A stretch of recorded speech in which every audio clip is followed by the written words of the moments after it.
Hello friends, welcome to smile talk paramedical channel. Friends, ನಾ ಇವಾಗ video ಮಾಡ್ತಾ ಇರೋದು 3 ಗಂಟೆಗೆ ಮಾಡ್ತಾ ಇದ್ದೀನಿ. ಸೊ ಈ ಒಂದು ವಿಡಿಯೋದಲ್ಲಿ ನಾನು ನಿಮಗೆ ಸ್ಕ್ರೀನ್ ರೆಕಾರ್ಡನ್ನು ಡೈರೆಕ್ಟಾಗಿ ತೋರಿಸ್ತಾ ಇದ್ದೀನಿ. ಲಾಗಿನ್ ಮಾಡ್ಕೊಂಡಿದ್ದೀನಿ. ಇವಾಗ ಆಪ್ಷನ್ ಎಂಟ್ರಿ ನೋಡಿರಿ, 23ನೇ ತಾರೀಕಿಂದ 30ನೇ ತಾರೀಕು ತನಕ ಲಾಸ್ಟ್ ಡೇಟ್ ಇದೆ, ಹೌದಾ? ಆದರೆ BSc ನರ್ಸಿಂಗ್ ಕೂಡ ಇದರಲ್ಲಿ ಜಾಯಿಂಟ್ ಮಾಡಿದ್ದೀವಿ ಅಂತ ಆದೇಶದಲ್ಲಿ ಹೇಳ್ತಾ ಇದ್ದಾರೆ. ಆದರೆ ನಾನು ಲೈವಲ್ಲಿ ತೋರಿಸ್ತೀನಿ ನಿಮಗೆ ಇವಾಗ, ಯಾಕಂದರೆ ಈ ವಿದ್ಯಾರ್ಥಿಯು BSc ನರ್ಸಿಂಗ್ ಕಾಯ್ತಾ ಇದೆ. BSc ನರ್ಸಿಂಗ್ ಆಪ್ಷನ್ ಎಂಟ್ರಿ ಮಾಡಲಿಕ್ಕೆ ಕಾಯ್ತಾ ಇದೆ. ಸೊ ನಾನು ನೋಡಿ, ಇವಾಗ ನಾನು ಅದನ್ನು ಟರ್ಮ್ ಕಂಡೀಷನ್ ಅಗ್ರಿ ಮಾಡ್ತಾ ಇದ್ದೀನಿ. ಅಗ್ರಿ ಮಾಡಿಕೊಂಡು ನಾನು ಓಪನ್ ಮಾಡಿದ್ದೀನಿ. ಡೈರೆಕ್ಟಾಗಿ BSc ನರ್ಸಿಂಗಿಗೆ ಕ್ಲಿಕ್ ಮಾಡ್ತಾ ಇದ್ದೀನಿ.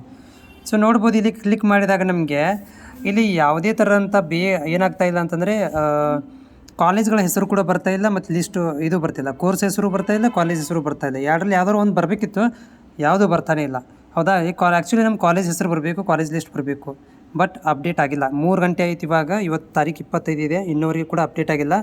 ಸೊ ಆಮೇಲೆ ಲಿಸ್ಟ್ಗೆ ಹೋಗಿ ನೋಡಿದರೆ BSc ನರ್ಸಿಂಗ್ ಕಾಲೇಜ್ ಲಿಸ್ಟಲ್ಲಿ ಹೋಗಿ ನೋಡಿದ್ರು ಕೂಡ ಅಲ್ಲಿ ಕೂಡ ಯಾವುದೇ ಥರಂಥ ಅಪ್ಡೇಟ್ ತೋರಿಸ್ತಾ ಇಲ್ಲ. ಸೊ ಇದಕ್ಕೆ ಏನು ಕೀದವರು ಡೇಟ್ಗಳನ್ನು ಎಕ್ಸ್ಟೆನ್ಷನ್ ಕೊಡ್ತಾರೋ ಅಥವಾ ಇದರಲ್ಲಿನ ತರಾತುರಿಯಲ್ಲಿ ಮುಗಿಸ್ತಾರೋ, BSc ನರ್ಸಿಂಗ್ ವಿದ್ಯಾರ್ಥಿಗಳಿಗೆ ಮಾತ್ರ ಹೇಳ್ತಾ ಇರುವಂಥದ್ದು. ಇಂಜಿನಿಯರಿಂಗ್ ವಿದ್ಯಾರ್ಥಿಗಳಿಗೆ ಯಾವುದೇ ಥರಂಥ ತೊಂದರೆ ಇಲ್ಲ. ಓಕೆ, ಲೈವಲ್ಲಿ